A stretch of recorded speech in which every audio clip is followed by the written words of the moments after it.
Episode 2 of The Agency plunges us deeper into the murky waters of covert operations.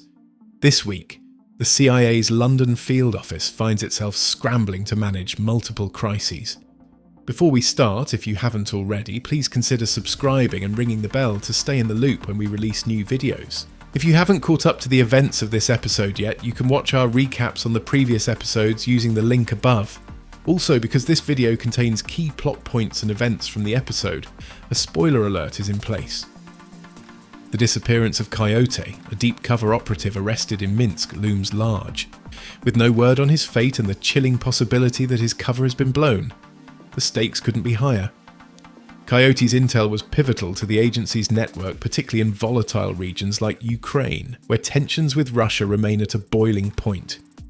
If he's turned, or worse, if he's been feeding disinformation all along, entire operations could be endangered, placing the lives of several agents at risk. Martian works with Blair and Owen to assess the fallout. 4 sources connected to Coyote are evaluated. 3 are steady, but the 4th, Alexei, is cracking. As Alexei panics, Martian insists that he can still be of use if they can exfiltrate him. The cost of exfiltrating Alexei is supposedly high, but Martian is able to make a case for spending the money on getting Alexei out.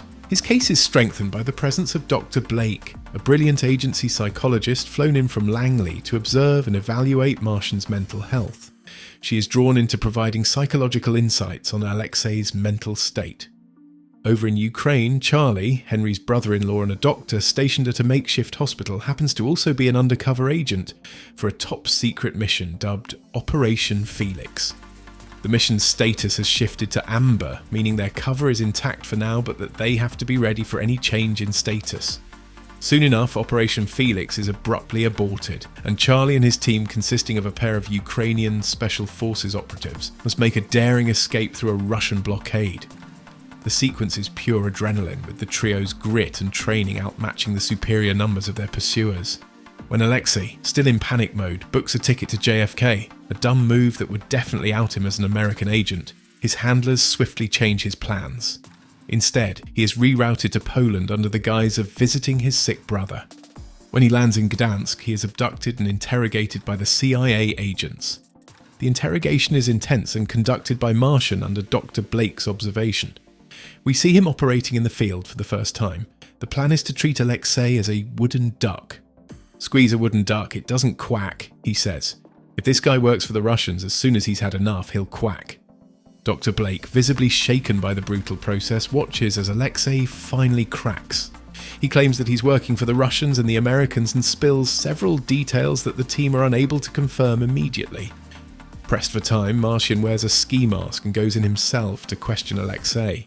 He uses fictional Russian names from a classic Russian book, War and Peace, to check if Alexei truly works for the Russians, and is relieved to realise Alexei is not a double agent. Nonetheless, the mystery of Coyote's disappearance and loyalty remains unresolved. Back in London and focusing on Martian's personal life, he had Sammy's story investigated, and the checks came back clear.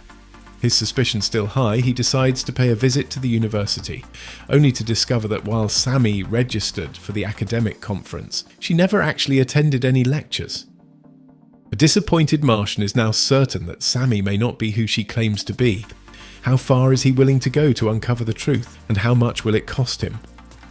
In a potential flash forward, Martian, lying in a hospital bed, reflects on a grave mistake. "I could have gone to Henry and said, 'I fucked up,'" he admits. "But I listened to that voice saying, 'I can do this, I can do anything.'" The ominous scene raises questions about Martian's choices and their fallout. Who is he confessing to, and what role does Sammy play in his downfall? Meanwhile, Danny's transformation into a covert operative continues as her mission becomes clear. She is to infiltrate the University of Tehran to identify nuclear engineers. Naomi, her handler, warns her of the personal toll, but Danny is undeterred. Her resolve is undeniable as she erases every trace of her past, including her real passport and travel history. As the episode closes, the pieces are still in motion. Coyote's loyalty remains uncertain. Alexei's interrogation is both unnerving and reassuring, and Martian's relationship is riddled with doubt. The narrative expertly intertwines the personal and professional, reminding us that in the world of espionage, every decision carries a cost. I hope you enjoyed this video. If you did, please consider giving the video a like and subscribing to Episode Echoes for more TV and movie reviews. I'm always interested in hearing your thoughts, so feel free to share your own take in the comments below. Thanks for watching, and I'll see you in the next one.